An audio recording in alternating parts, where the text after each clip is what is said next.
Rep-Elect George Santos of New York faced calls to step aside late Monday after he admitted to a catalog of lies and misleading statements related to his work history, education, and family background, and did not offer any clarity about his eyebrow-raising finances.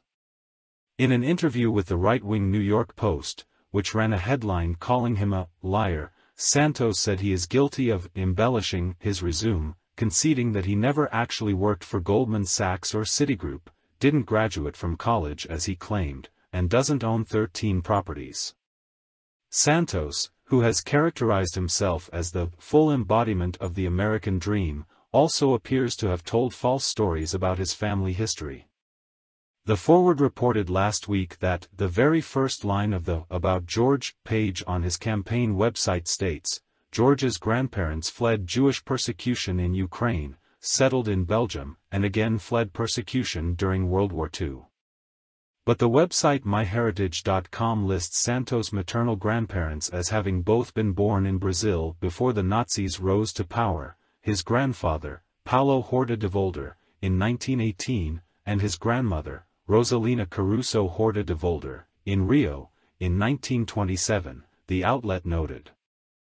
An online obituary for Santos' mother, Fatima Aziza Caruso Horta de Volder, who died in 2016, says she was born in Niterói, a suburb of Rio de Janeiro, on December 22, 1962, to Paul and Rosalina de Volder.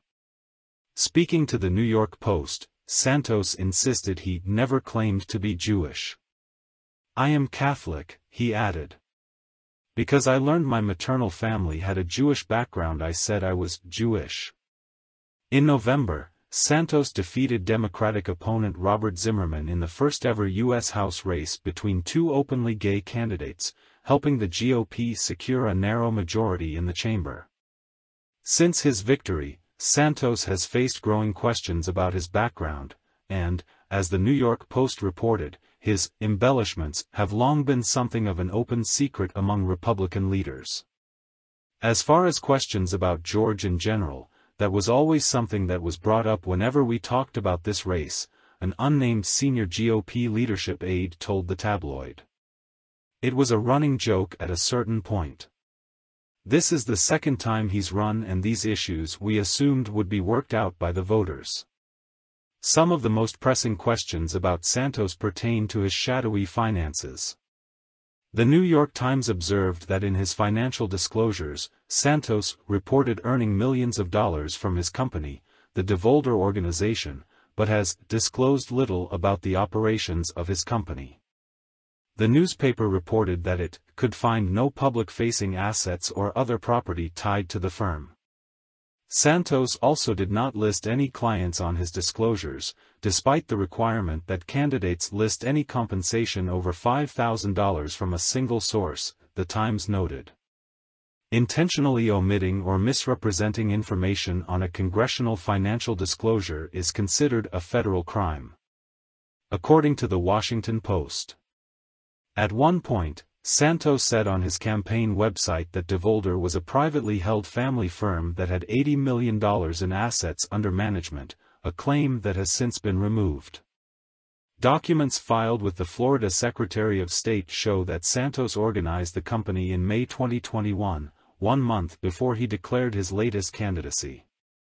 A little more than a year later, on July 30, 2022, the financial data company Dun & Bradstreet estimated that de Volder had a revenue of only $43,688.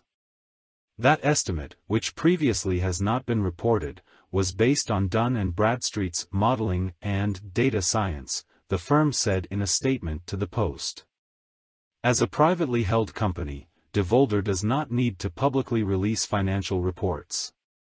In any case, on September 6, when Santos filed his financial disclosure report with the clerk of the U.S. House, he said the de Volder organization had provided him with millions of dollars.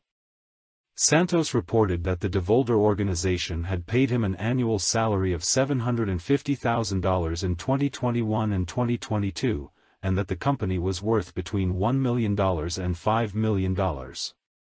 Asked in a A radio interview about a report that he had put $700,000 into his campaign, he responded, "That is the money that I've paid myself through my company, DeVolder Organization." Santos told the New York Post that he is not a criminal, and said he intends to serve his 2-year term, but the rampant falsehoods have spurred calls for his resignation among elected Democrats as Republican leaders remain silent on the matter. House Minority Leader Kevin McCarthy, Republican California, who is running for Speaker, refused to answer questions about Santos last week. "George Santos should resign as Congressman-elect," tweeted Representative Joaquin Castro, Democrat, Texas.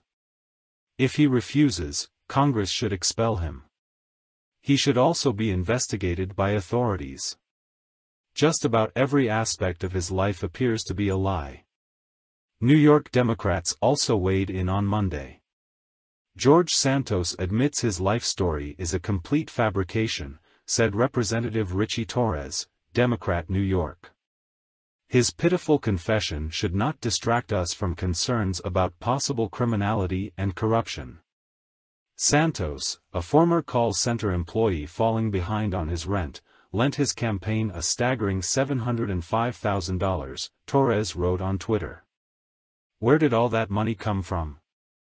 The Ethics Committee must start investigating immediately." Representative Mondaire Jones, Democrat, New York, quipped that, "If I were George Santos' lawyer, too, would advise him not to resign until such time as he could negotiate that as part of a plea deal."